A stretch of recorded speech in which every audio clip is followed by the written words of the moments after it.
Hello students. आज हम पढ़ने जा रहे हैं यूनिट नंबर 1 डीसी सर्किट्स, जिसके अंदर एक इंपॉर्टेंट टॉपिक है जिसको बोलते हैं ओम्स लॉ।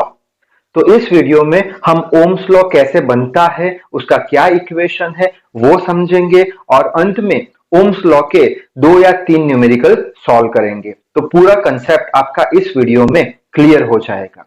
तो मैं आशा रखता हूं कि आप पेन और कॉपी के साथ तैयार होंगे। तो वीडियो की शुरुआत करते हैं। तो ओम्स लॉ अगर आप बुक में देखें तो सीधे सीधी लाइन लिखी रहती है कि the mathematical relationship between voltage, current and resistance is known as Ohm's law. अब मैथमेटिकल रिलेशनशिप जो है वोल्टेज, करंट और रेजिस्टेंस का, वो हम कैसे बनाए जिससे करके हम बोले कि ये मैथमेटिकल रिलेशन जो है वो ओम्स लॉ कहलाया जाता है। तो वो समझने के लिए सबसे पहले हम क्या करेंगे, एक बैटरी ले लेंगे। ये बैटरी में से कितना करंट फ्लो हो रहा है ये जानने के लिए हम एक ए मीटर सीरीज में लगाएंगे, क्योंकि आपको मालूम है हमेशा सीरीज में ही ए मीटर लगता है और वोल्ट मीटर पैरेलल में लगता है। ठीक है, अब ये एमीटर के साथ एक हम रेजिस्टेंस कनेक्ट कर देंगे और ये रेजिस्टेंस का जो भी पोटेंशियल है अक्रॉस पॉइंट ए और बी, ये मेजर करने के लिए हम ए बी के अक्रॉस एक वोल्ट मीटर कनेक्ट कर देंगे। तो इस तरह से हम एक सेटअप रेडी करेंगे, प्रैक्टिकल रेडी करेंगे हम। ठीक है, अब बाद में हम ऑब्जर्वेशन टेबल बनाएंगे। तो यहाँ पे ऑब्जर्वेशन टेबल बना है जिसमें क्या लिखा है, नंबर ऑफ बैटरी कितनी ली, 1 बैटरी ली, यहाँ पे एक बैटरी ली। तो एक बैटरी का पोटेंशियल कितना है, एक बैटरी का वोल्टेज बोल लो, पोटेंशियल डिफरेंस कितना है, सपोज 5 वोल्ट है। तो अगर 2 बैटरी ले लूं तो कितना हो जाएगा, डबल, यानी 5 + 5 10। अगर 3 बैटरी लगाऊं तो 15, 5 + 5 + 5। 4 बैटरी लगाऊं तो 5 + 5 + 5 + 5 यानी 20 हो जाएगा। ठीक है, अच्छा, जब हमने एक बैटरी लगाई है, जब पोटेंशियल 5 वोल्ट का है, तब इसमें से कितना करंट फ्लो हो रहा है ये हमें कौन बताएगा, ये हमें बताएगा ए मीटर। तो ए मीटर कितना रीडिंग बताता है, 1 एम्पियर बताता है।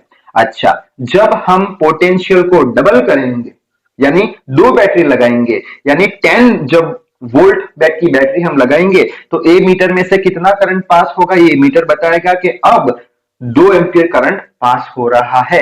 यानी अगर पोटेंशियल आपने बढ़ाया, दुगना किया, तो करंट भी दुगना हो जाएगा। ऐसे ही अगर हमने 3 बैटरी ले ली, यानी यहाँ पे 15 वोल्ट का पोटेंशियल डिफरेंस लगाया, तो अब ए मीटर कितना रीडिंग बताएगा, वो बताएगा कि अब 3 एम्पियर का करंट पास हो रहा है। यानी पोटेंशियल को 3 गुना करने पे करंट भी 3 गुना हो गया। अब पोटेंशियल को हम 4 गुना करेंगे, 4 बैटरी लगा के, तब करंट भी 4 गुना हो जाएगा। ये हम प्रैक्टिकली ऑब्जर्व कर सकते हैं। यानी कि हम क्या बोल सकते हैं, हम ऐसा बोल सकते हैं कि V अगर हम बढ़ाते हैं तो उसके प्रपोर्शन में I बढ़ेगा। जैसे कि 5 अगर वोल्टेज है तो 1 एम्पियर करंट है, वोल्टेज दुगना कर दो करंट दुगना हो जाएगा, वोल्टेज 3 गुना कर दो करंट 3 गुना हो जाएगा, 4 गुना करो वोल्टेज करंट 4 गुना हो जाएगा। यानी कि हम एक चीज लिख सकते हैं कि जो वोल्टेज है वो I के प्रपोर्शन में है, जितना वोल्टेज बढ़ाओगे उतना करंट बढ़ेगा। अच्छा, तो ये प्रैक्टिकली हमने ऑब्जर्व किया, यानी कि हम बोल सकते हैं कि potential across the circuit is directly proportional to the current flowing through it. यानी जितना पोटेंशियल लगाओगे उतना करंट बढ़ेगा। तो वो चीज मैंने यहां पे लिख ली है, पोटेंशियल डिफरेंस बोलो या पोटेंशियल बोलो across the circuit is directly proportional to the current flowing in the circuit. यानी ये पोटेंशियल जो है करंट के प्रोपोर्शन में, पोटेंशियल करंट के प्रोपोर्शन में, पोटेंशियल करंट के प्रोपोर्शन में है। तो हम इस तरह से लिख सकते हैं, V is directly proportional to I। तो हम लिख सकते हैं, अब ये प्रोपोर्शनलिटी कांस्टेंट को हमको हटाना है, तो सॉरी, ये प्रोपोर्शनलिटी सिंबल को हमको हटाना है, तो प्रोपोर्शनलिटी कांस्टेंट लगाना पड़ेगा जो R है। और ये R जो प्रोपोर्शनलिटी कांस्टेंट है उसको हम क्या बोलेंगे, उसको हम बोलेंगे रेजिस्टेंस। और यहां पे मैं लिख लेता हूं R बराबर क्या, रेजिस्टेंस। और रेजिस्टेंस किस में हम मेजर करते हैं, ओम में मेजर करते हैं। तो इस पे से हम लिख सकते हैं V/I बराबर R जब टेम्परेचर कांस्टेंट हो। तो ये ऐसा ओम ने बोल दिया, तो ये ओम्स लॉ है। यानी ओम्स लॉ क्या बोलता है, ओम्स लॉ ये बोलता है कि जो रेशियो है वोल्टेज और करंट का वो हमेशा कांस्टेंट रहता है। और ये कांस्टेंट चीज क्या है? रेजिस्टेंस है। ये रेशियो कब कांस्टेंट रहता है? जब टेम्परेचर हमारा कांस्टेंट होता है। ऐसा ओम्स ने बोल दिया। अब यही चीज हम प्रैक्टिकली समझने की कोशिश करेंगे। यानी ओम्स लॉ क्लियर हो गया होगा। ओम्स लॉ क्या है? वोल्टेज बढ़ाने पे करंट बढ़ेगा, यानी voltage is directly proportional to current, यानी potential difference across the circuit is directly proportional to the current flowing in the circuit। अब ये चीज हम इस पे टेबल पे से समझने की कोशिश करेंगे। ये लास्ट कॉलम मैंने बनाया है V by I का। अब V by I अगर हम ढूंढे इसके लिए V by I 5 1 जा 5 आएगा। V by I 10 by 2 2 5 जा 10। V by I यानी कितना होगा? 3 5 जा 15। अब V by I यानी 4 5 जा 20। यानी ये टेबल पे से हम लिख सकते हैं क्या कि V by I का जो रेशियो है बच्चों वो कैसा रहेगा? कांस्टेंट रहेगा। जो हमने देखा V by I is equal to R। और ये जो कांस्टेंट है बच्चों उसको हम क्या बोल देंगे? उसको हम बोल देंगे R रेजिस्टेंस। यानी R का वैल्यू कितना है सब केस में? 5 आ रहा है। यानी कितने ओम का रेजिस्टेंस यहाँ पे यूज किया है हमने? 5 ओम का रेजिस्टेंस हमने यूज किया है। और अगर हम ये टेबल पे से ग्राफ बनाए, जैसे कि ये जो वोल्टेज है उसको हम ले ले y एक्सिस पे और ये करंट को हम ले ले x एक्सिस पे। y एक्सिस पे 5 10 15 20 वोल्ट, 5 10 15 20 वोल्ट, x एक्सिस पे 1 2 3 4 एम्पियर, 5 एम्पियर। ठीक है, अब हम क्या करेंगे? ये 5 तक ही आएगा, इधर कोई पॉइंट नहीं आएगा। 1 2 3 4 5। ठीक, अब हम प्लॉट करेंगे पॉइंट, तो ऐसा करके एक लाइन हमको मिल जाएगा। ये लाइन क्या बता रहा है? ये लाइन का इक्वेशन है V is directly proportional to I। क्यों? ये एक स्ट्रेट लाइन है और ओरिजिन में से पास हो रही है। तो जब भी एक स्ट्रेट लाइन ओरिजिन पे से पास होती है तो उसको हम, वो लाइन का इक्वेशन हम बोलते हैं V प्रोपोर्शनल टू I। ठीक है, अब ये जो लाइन है इसका जो स्लोप है, इसका स्लोप हमको बताता है, ये लाइन का स्लोप यहां पे लिख लेता हूं। Slope of the line indicates the value of resistance. यानी ये जो ग्राफ का स्लोप जो होता है वो रेजिस्टेंस की वैल्यू बताता है। और स्लोप आपको मालूम है क्या होता है? y बाई एक्स, m बराबर y बाई एक्स। m क्या है? आपका स्लोप है। y बाई एक्स कैसे हम ढूंढते हैं? y2 minus y1 divided by x2 minus x1। तो यहाँ पे हम देख ले स्लोप। सपोज ये दो पॉइंट हम कंसिडर करते हैं स्लोप ढूंढने के लिए। ये हमारा क्या हो गया? y। ये क्या हो गया? x। अच्छा, यहाँ पे हम y देखेंगे, y2 माइनस y1। y2 कितना है? 15। ये y1 कितना है? 10। तो यहाँ पे 15 माइनस 10 लिखो, divided by x2 minus x1। तो ये कितना है? x2।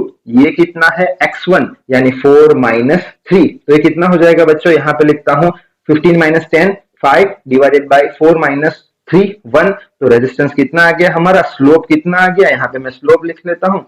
स्लोप आ गया 5, यानी रेजिस्टेंस कितना है? 5 ओम का। तो ये ग्राफ पे सभी बच्चों हम समझ सकते हैं ओम्स लॉ।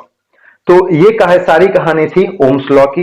अब ओम्स लॉ के 2-3 न्यूमेरिकल देख लेते हैं तो और ज्यादा कंसेप्ट आपका क्लियर हो जाएगा।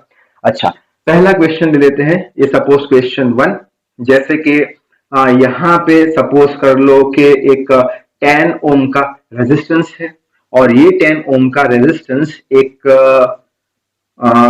सपोज कर लो 110 वोल्ट की बैटरी से कनेक्ट करा हुआ है। तो क्वेश्चन ये पूछा गया है कि जो सर्किट है उसमें से कितना करंट फ्लो होगा।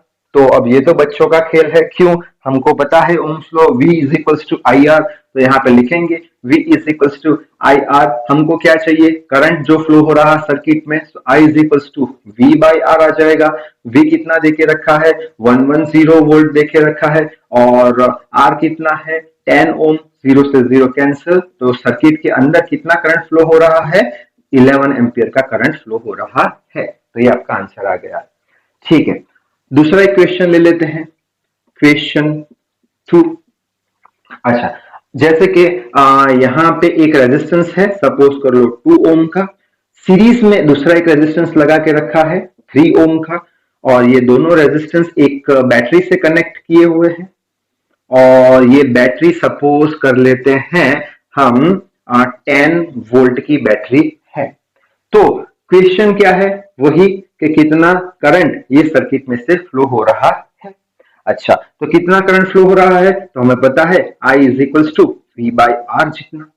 ठीक है। अच्छा, अब ये वाला आर लेके ये वाला आर ले, ये हमको पता नहीं है, इसलिए हमको पता है कि जब भी ये रेजिस्टर जो है सीरीज में कनेक्टेड हो, सीरीज में कनेक्ट किए हो, तो इसका हम क्या ढूंढते थे, आर इक्विवेलेंट ढूंढते थे, यानी टोटल रेजिस्टेंस ढूंढते थे। कैसे ढूंढते थे आपको मालूम है, सीरीज के लिए R1 प्लस R2, यहाँ पे R1 क्या है 2, R2 क्या है 3, तो इक्विवेलेंट रेजिस्टेंस कितना हो जाएगा 5 ओम का। तो यहाँ पे हम लिखेंगे इक्विवेलेंट रेजिस्टेंस। तो यहाँ पे वोल्टेज कितना 10, आर इक्विवेलेंट कितना हो गया 5, तो यहाँ पे मैं लिख लू कितना करंट पास होगा 5 2 10, यानी कि 2 एम्पियर का करंट, ये हमारा आंसर हो गया, ये सर्किट में से पास कर रहा है। अब एक पैरेलल कनेक्शन का भी ले लेते हैं, तो लास्ट क्वेश्चन हम ले लेते हैं, क्वेश्चन नंबर 3। जैसे कि यहाँ पे एक सपोज 10 ओम का रेजिस्टेंस है, जो दूसरे एक 10 ओम के रेजिस्टेंस के साथ पैरेलल में कनेक्ट किया हुआ है, और ये जो दो रेजिस्टर है उसको हमने एक बैटरी से कनेक्ट किया हुआ है, और वो बैटरी का सपोज पोटेंशियल है 100 वोल्ट का। तो वापस यही क्वेश्चन पूछा है कि कितना करंट फ्लो हो रहा है इस सर्किट में से। तो कितना करंट फ्लो हो रहा है ओम्स लॉ के according, I is equals to what, यहाँ पे मैंने लिखा है V बाय R। अब यहाँ पे R नहीं लिख सकते, क्यों, क्योंकि यहाँ पे कॉम्बिनेशन आ गया है, तो कॉम्बिनेशन के लिए हम उसका इक्विवेलेंट रेजिस्टेंस फाइंड करते हैं। और आपको पता है जब भी रेजिस्टर पैरेलल में कनेक्ट हो तब उसका इक्विवेलेंट कैसे ढूंढते हैं हम, 1 upon R equivalent is equals to 1 upon R1 plus 1 upon R2। तो 1 upon R equivalent is equals to 1 upon R1 कितना 10, 1 अपॉन R2 कितना 10, तो 1 अपॉन आर इक्विवेलेंट कितना आ जाएगा 2 बाय 10। सो ये 2 5 जा 10, यानी 1 बाय 5, यानी आर इक्विवेलेंट कितना आ गया बच्चों 5 ओम का। तो यहाँ पे V तो देखे रखा है 100 वोल्ट का, ये कितना है 5 है, तो करंट कितना फ्लो हो रहा है 5, ये कितने से कट होगा, ये होगा 20। सो 20 एम्पियर का करंट ये सर्किट में से फ्लो हो रहा है। तो ये सारी कहानी थी ओम्स लॉ की। तो आई होप आपको ये वीडियो समझ में आ गया होगा। तो वीडियो को करते हैं यहाँ पे ही समाप्त। Till then read hard, work hard. Thank you very much.